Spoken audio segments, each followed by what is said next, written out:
तो hello everyone, स्वागत है आज आप सबका आपके पसंदीदा चैनल ग्रो इन मैथ।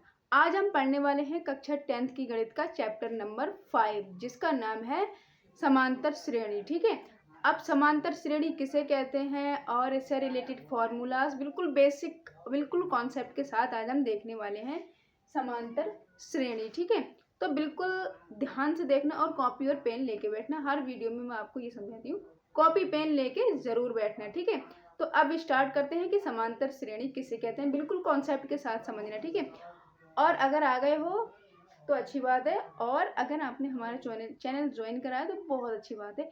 एक टीचर पकड़िए और एक चैनल पकड़िए, पूरे साल उसी से पढ़िए, तब जाके आप पढ़ पाओगे। वरना इधर देखा उधर देखा, इसका देखा उसका देखा, इसके सब्सक्राइबर देखे उसके देखे, तो आप कुछ नहीं कर पाओगे। ठीक है, तो इसलिए एक टीचर एक चैनल पकड़ के बैठिए, उन्हीं से हर साल पढ़िए, तब जाके आप पूरे साल पढ़िए उन्हीं लोगों से, तब जाके आप 95 प्लस लाने से कोई नहीं रोक सकता। ठीक है, तो अब लेट्स गो चलते हैं कि मतलब समांतर श्रेणी किसे कहते हैं।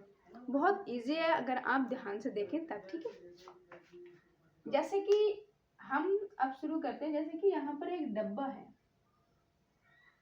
क्या है ये है एक डब्बा। ठीक है, और ये एक बच्चा है। बहुत ध्यान से समझना समांतर श्रेणी किसे कहते हैं। ठीक है, ये एक डब्बा है और ये एक लड़की है। ठीक है, लड़की है भाई, लड़के तो सारे पैसे चट्टी कर जाते हैं, लड़कियां ही बचा पाती हैं बेचारी। ये एक लड़की है। ठीक है,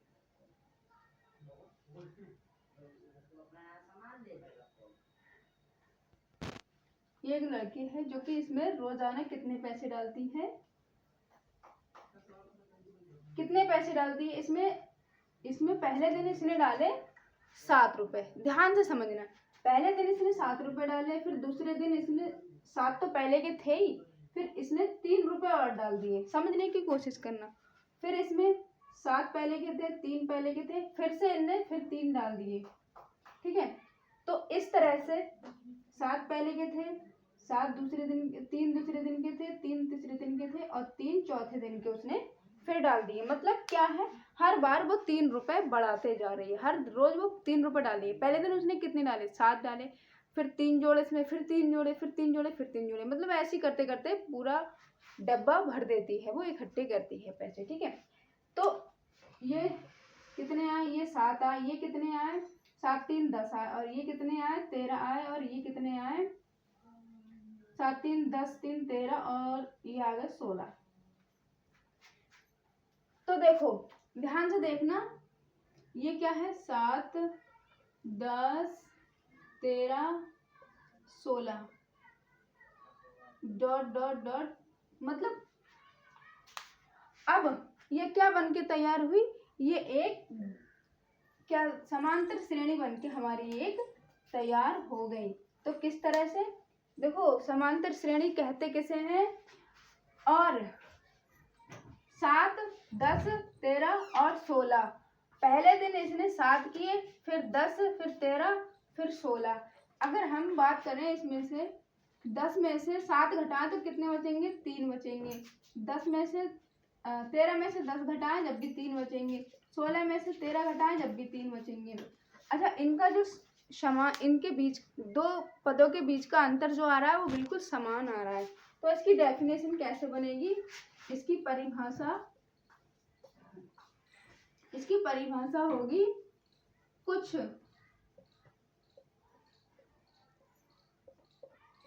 पदों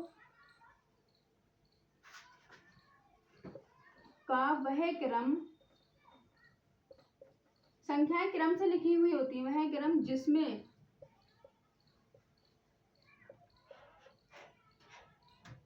दो पदों के बीच का अंतर जो होता है वो समान होता है। दो पदों के बीच का अंतर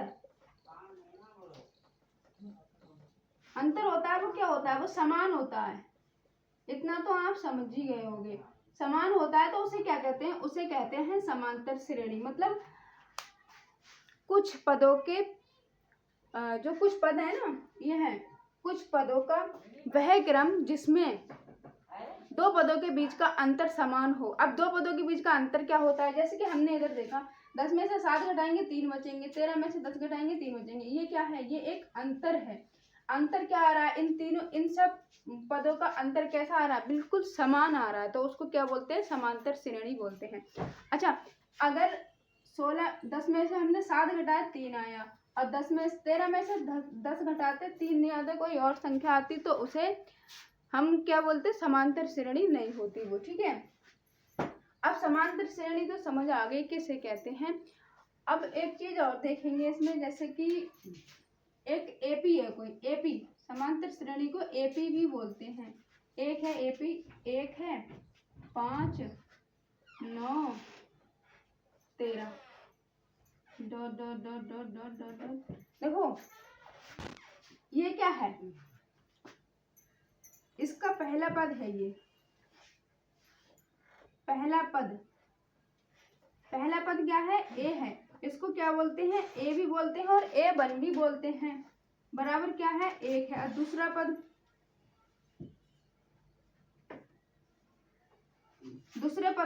पद ये है, इसको क्या बोलते हैं, A2 बोलते हैं। दूसरा पद भी बोलते हैं, A2 भी बोलते हैं, क्या है, 5 है। और तीसरा पद क्या है, तीसरे पद को A3 बोलते हैं, तीसरा पद है 9। और चौथा पद क्या है, 13। तो पहले पद को क्या बोलते हैं, A1 बोलते हैं। A1 बराबर है 1, A2 बराबर है 5, A3 बराबर है 9। पहला पद को A1 भी बोलते हैं और दूसरे पद को A2 बोलते हैं, तीसरे पद को A3 बोलते हैं। अब अगर इसका हम वो देखें, इनके बीच की दूरी देखें, दो पदों के बीच की अगर हम दूरी देखें तो कितनी आ गई इसमें, दो पदों के बीच की दूरी, जैसे कि इसकी और इन सब के बीच की दूरी क्या होगी, देखो दो पदों के बीच का अंतर, दो पदों के बीच का अंतर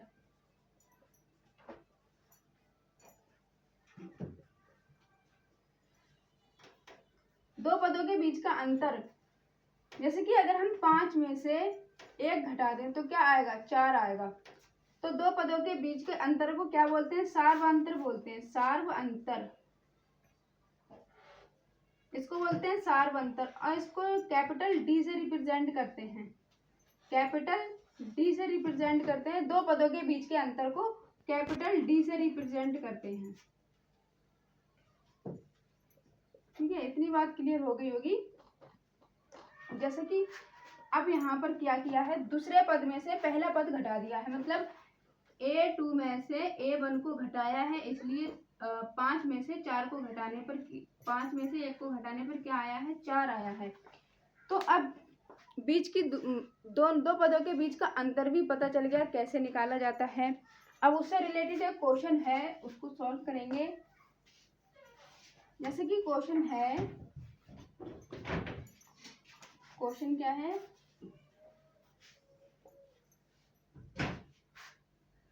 2 4 6 8 dot dot dot dot dot का सार्वअंतर क्या होगा।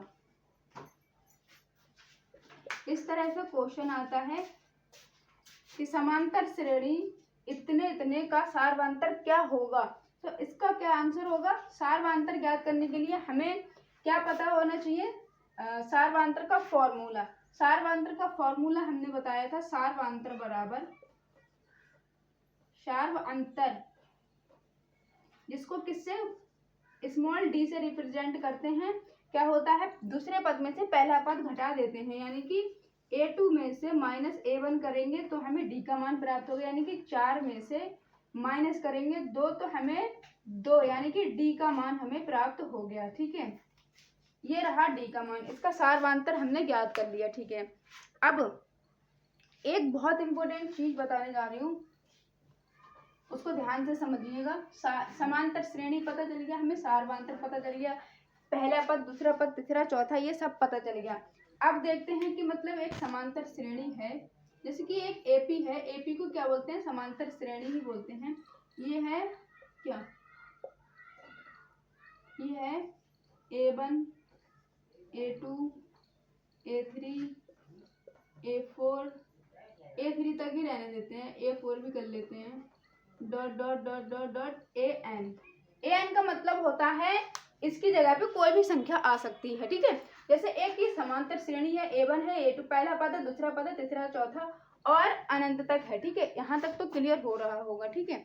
अब देखते हैं, जैसे कि इसको क्या बोलते हैं, A1 को इसको बोलते हैं पहला पद, इसको बोलते हैं पहला पद, इसको बोलते हैं दूसरा पद, इसको बोलते हैं, और इसको बोलते हैं तीसरा पद, इसको बोलते हैं तीसरा पद, इसको बोलते हैं चौथा पद। इतना तो हमने आपको क्लियर कर ही दिया था पीछे कि A4 को और A5 को क्या बोले, इसको बोलेंगे nवा पद, इसको बोलेंगे nवा पद। यहाँ तक क्लियर हुआ? Is it clear? हाँ या ना में जवाब दे सकते हैं आप, ठीक है। तो ठीक है, पहला पद ये है, दूसरा पद ये है, तीसरा, चौथा और nवा पद ये है, ठीक है। तो अब यहाँ पर हम देखेंगे, हमने सबसे पहले क्या किए थे, उसमें 7, पहले दिन हमने 7 रुपये डाले थे, फिर 7 में हमने 3 प्लस किए, फिर हमने तीसरे दिन को 3 और डाल दिए उसमें, फिर चौथे दिन को हमने 3 और डाल दिए उसमें। तो इसी तरह से अगर देखा जाए तो ये हुआ A1, ये हुआ A2, ये हुआ A3 और ये हुआ A4, ठीक है। समझने की कोशिश करना, A1, A2, A3, A4, ठीक है। तो ये तो क्या है, ये तो A ही है, A1 ही है, इसको A ही बोलेंगे सिर्फ। और ये क्या है, इसका सारवांतर क्या आया था, 3 आया था ना। ये क्या है, ये क्या है, A बराबर कितना है, 7 है। तो इसको क्या मानेंगे, हम मानेंगे इसको A मान लेते हैं, ठीक है। इसको A मानेंगे, इसको प्लस तो प्लस रहेगा, इसको मानेंगे D। ये किसका मान है, ये D का मान है, सारवांतर का मान है ये, ठीक है। अब A प्लस यहाँ पर कितनी बार 3 है, 1 2, तो इसको लिखेंगे 2D। यहाँ पर कितनी, 1 2 3, तो इसको लिखेंगे A plus 2D, A plus 3D। यहाँ तक समझ आया? मतलब यहाँ पर जो संख्या लिखी होगी A2 है, इसका मतलब यहाँ होगा A प्लस D, यहाँ पर A3 है तो इसका मतलब होगा A प्लस 2D। यहाँ पर जितनी संख्या होगी उससे एक घटाने के, उससे एक कमी होगी यहाँ पर, जैसे कि यहाँ पर है 4 तो यहाँ पर आएगा A प्लस 3D। तो ऐसे ही अगर यहाँ पर करें तो पहला तो A ही रहेगा, तो यहाँ पर 2 है तो यहाँ पर रहेगा A प्लस D, तो यहाँ पर क्या रहेगा A प्लस 2D, और यहाँ पर क्या रहेगा A प्लस 3D। समझ हो रहा है ना, इससे एक कम। अब ये n है, an है, तो यहाँ पर क्या रहेगा A plus n minus 1 into D, यानी कि ये n है, इसमें से एक घटा देंगे, मतलब यहाँ पर देखो इसमें से एक घट रहा है ना, 4 है, यहाँ पर 3 हो गया, यहाँ पर n है तो इसमें से n मतलब कोई भी संख्या है उसमें से एक घटा देंगे तो जो होगा वो आ जाएगा आंसर, ठीक है। यहाँ तक तो क्लियर हो गया होगा, ठीक है। ये फॉर्मूलाज है, ठीक है। जैसे कि कोई पूछे ये क्या फॉर्मूला है, जैसे कि कोई पूछे आपसे, एक एपी है, मैं आपसे क्वेश्चन पूछती हूँ, जैसे कि एक क्वेश्चन है 1 5 7 8 डॉट डॉट डॉट डॉट का 7वां पद है, यानी कि इसका 7वां पद क्या है, एपी है, समांतर श्रेणी इतने का 7वां पद क्या होगा। इन्होंने क्वेश्चन पूछा है कि समांतर श्रेणी इतनी है और इसका 7वां पद क्या होगा। इसी तरह से क्वेश्चन आते हैं तो ध्यान से देखने की जरूरत है। तो सबसे पहले हम क्या करेंगे, ए का मान पता लगाएंगे। पहला पद क्या होता है, ए होता है, कितना है यहाँ पर 1 है। अच्छा, अब डी का मान यानी कि सारवांतर डी लिख लेते हैं बराबर, डी का फॉर्मूला क्या होता है, A2 माइनस A1 होता है ना, तो डी बराबर क्या होगा, 5 में से अगर हम 1 घटा दें तो क्या आएगा, डी का मान आ जाएगा 4, ठीक है। अच्छा ठीक है, अब क्या करेंगे, हमें ए का भी मान प्राप्त हो गया और डी का भी मान प्राप्त हो गया।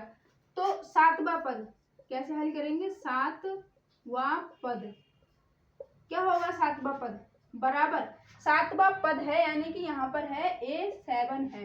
तो जब A7 है यहाँ पर तो क्या आएगा, बराबर में आएगा A + 6D आएगा, इससे एक कमी आएगा ना यहीं पर, तो आएगा यहाँ पर A + 6D बराबर में क्या आएगा, A का मान कितना है 1 है, +6 है गुणा में, अब D का मान कितना आया है 4 आया है, तो कितना आएगा 1 + 6 चौको 24, कितना आया 25 आया D का मान। यहाँ तक तो क्लियर हो गया होगा।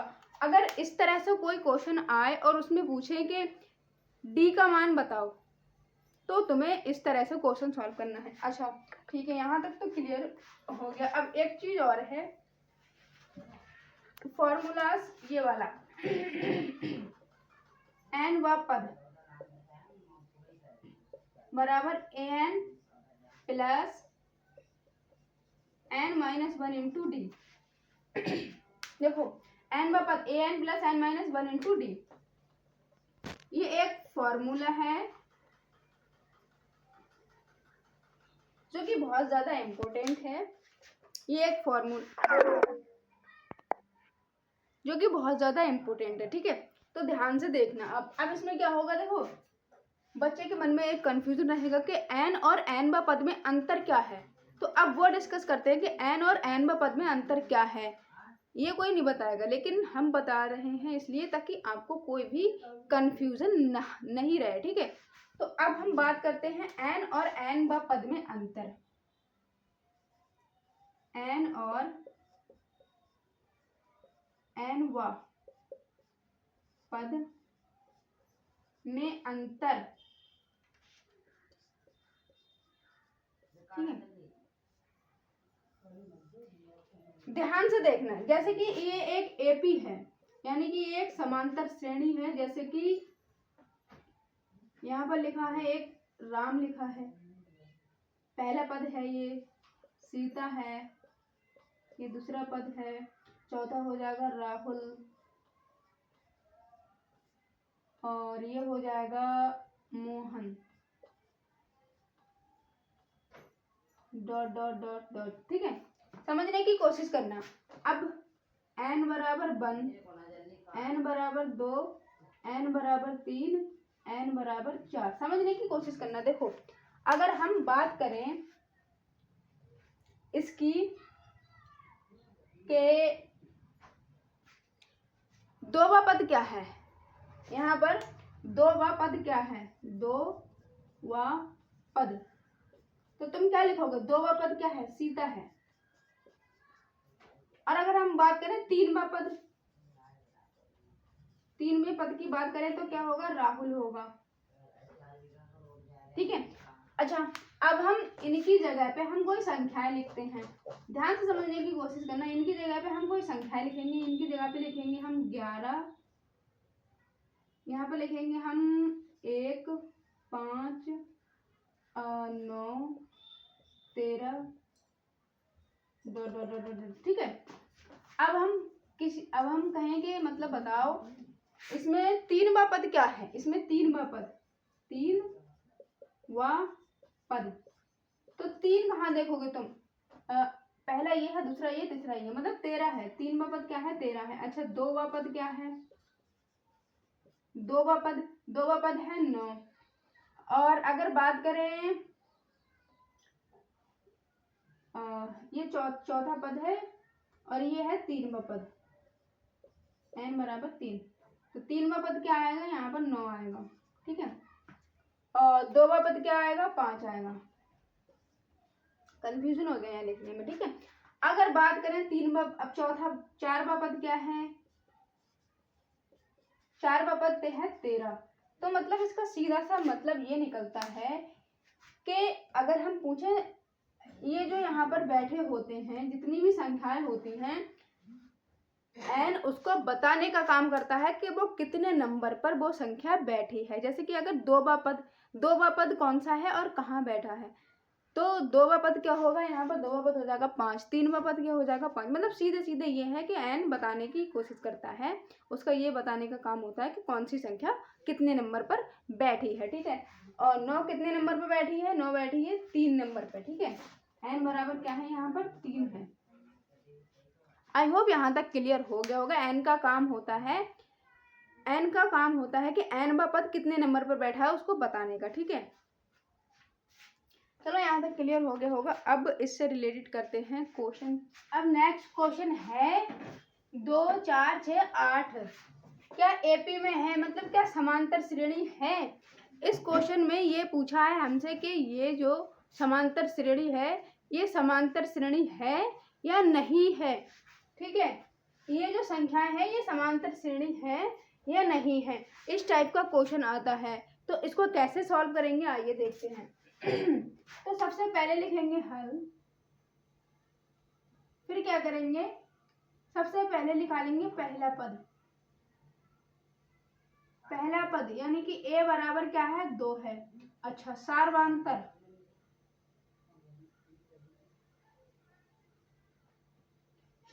यानी कि d बराबर क्या आएगा, मतलब दूसरे पद में से पहला पद घटाएंगे यानी कि 4 में से 2 माइनस करेंगे तो हमारा d का मान आ जाएगा 2। a का मान आ गया, d का मान आ गया। अब क्या करेंगे, ठीक है, इसमें से ये देखेंगे कि d का मान, मतलब इसका दो पदों के बीच का ये जो ढेर सारे पद हैं इन सबके बीच का अंतर अगर समान है तो मतलब ये क्या कहते हैं, समांतर श्रेणी है, वरना समांतर श्रेणी नहीं है। एक मतलब पहला पद तुम याद करो या नहीं भी करो तब भी कोई मतलब नहीं है। अब सार्वधातुक इसको बोलेंगे D1, इसको बोलेंगे D1। अब D2 बराबर वो एक मेथड है। अब 6 में से 4 घटाएंगे तब कितने बचेंगे, फिर भी 2 बचेंगे, ठीक है। D2 का मान आ गया। अब D3 देखते हैं, D3 यानी कि 8 में से माइनस करेंगे 6 तो D3 बराबर कितना आ गया, फिर भी 2 आया, यानी कि हम अतः ये एपी में है, ये कह सकते हैं अतः ये है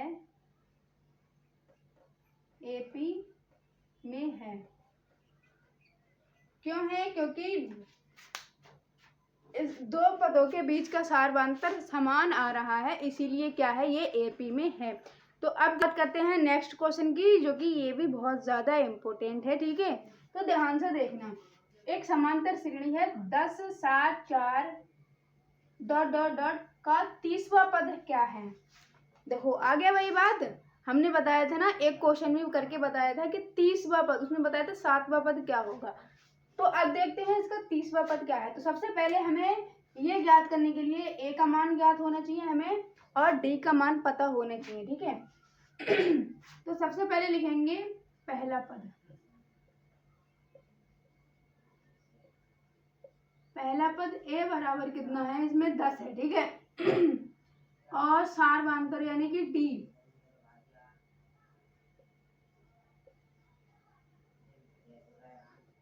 कितना आएगा इसमें से, मतलब दूसरे पद में से पहला पद घटाएंगे, 7 में से माइनस करेंगे 10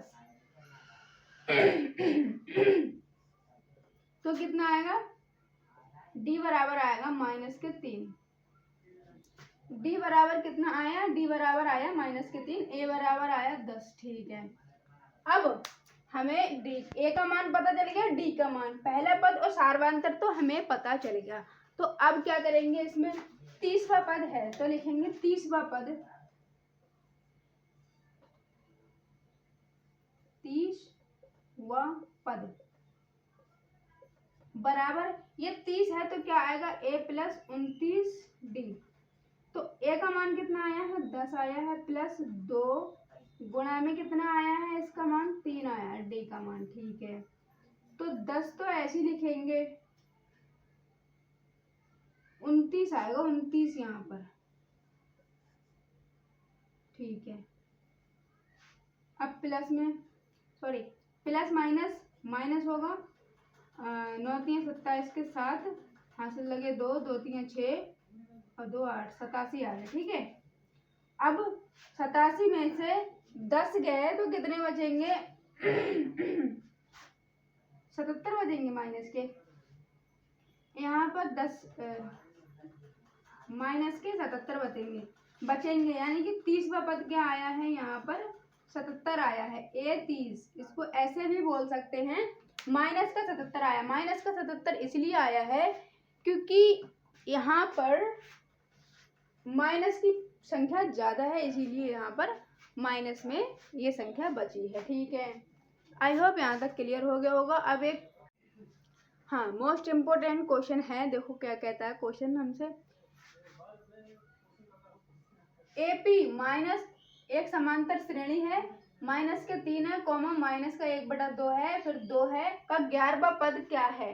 अब हमें इसमें 11वां पद बताना है कि क्या है, तो सबसे पहले वही लिखेंगे पहला पद।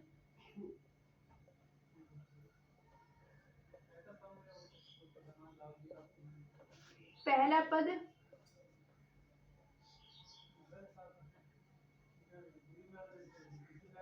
A1 भी लिख सकते हैं, ए भी लिख सकते हैं, माइनस के 3 है, माइनस के 3 है। ठीक है, सार्वंतर यानी कि डी क्या आएगा, माइनस का 1/2 में से माइनस के 3 जाएंगे। ठीक है, तो डी बराबर माइनस का 1/2 माइनस माइनस प्लस 3 हो गया, इसके बट्टे में 1 लिख लिया, तो डी बराबर क्या आ जाएगा, यहाँ पर आ जाएगा 2। ठीक है, 2 3 6, इसकी क्रॉस मल्टीप्लाई करेंगे, देखो इसकी इससे करेंगे, इसकी इससे, इसकी इससे, तो सबसे पहले करेंगे 2 3 6 आएगा, फिर 1 एकम 1 आएगा, बटे में आएगा 2 एकम 2, तो डी बराबर यहाँ पर क्या आएगा 7/2 आ चुका है। यहाँ पर डी का मान क्या आया है 7/2 आया है। ठीक है, ए का मान क्या है ये है। अब 11वां पद है ना, यहाँ पर हमसे 11वां पद पूछा है, तो ए प्लस यहाँ पर हम लिखेंगे 11वां पद, तो क्या लिखेंगे a प्लस 10d। ए का मान क्या आया है माइनस के 3 है, प्लस 10 गुणा में आया है 7/2, 2 पंजे 10 यानी कि माइनस के 3 प्लस 5 7 35 बराबर में कितना आएगा, माइनस के हैं इसमें से 35 में से जाएंगे, यहाँ पर आएगा 32। ठीक है, 32 आंसर आया हमारा। तो इसी टाइप के सवाल बहुत ढेर सारे हैं। एक क्वेश्चन और है जो कि बहुत ज्यादा इम्पोर्टेंट है, तो हमसे क्वेश्चन क्या कह रहा है, किसी समांतर श्रेणी का छठा पद और 12वां पद 13 और 25 है, तो इसका 20वां पद ज्ञात करो। तो सबसे पहले देखेंगे कि छठा पद यानी छठा पद क्या होगा, a प्लस 5d होगा। छठा पद ऐसे करके लिखेंगे, छठा पद हल करेंगे, छठा पद क्या होगा, a प्लस 5d होगा। ठीक है, अब 12वां पद लिखेंगे, 12वां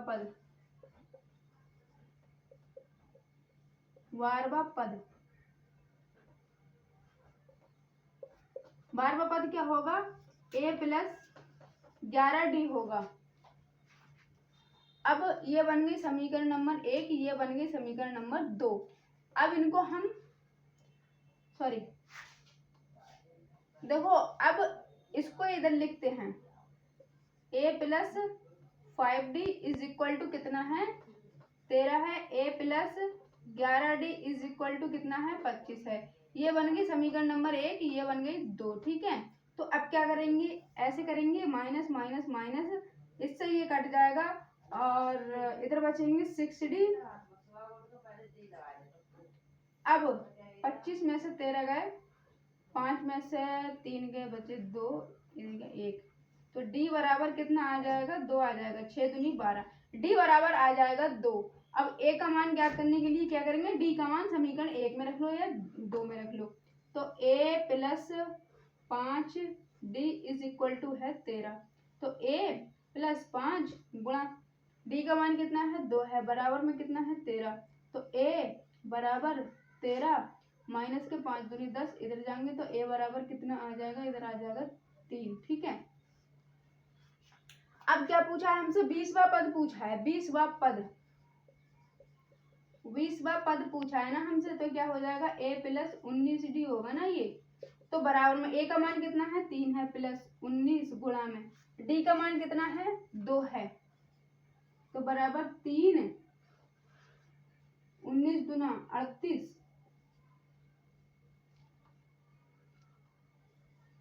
बराबर कितना आ जाएगा 41 आ जाएगा। ठीक है, तो ये क्वेश्चन भी हो गया सॉल्व। सबसे पहले हमने इसमें किया क्या है, देखो सबसे पहले हमने क्या किया है, छठा पद लिखा है। छठा पद यानी छठा पद का मतलब होता है a+5d और 12वां पद का मतलब होता है a+11d। ठीक है, 12 है यहाँ पर, उसमें से एक कम करके यहाँ लिख दिया। ठीक है, फिर इन दोनों को हमने नीचे लिखा, तो a+5d बराबर कितना बताया है इन्होंने, देखो छठा पद कितना है 13 है और 12वां पद है 25, तो इन दोनों को इधर लिख लिया। फिर ये बन गई एक विलोपन विधि।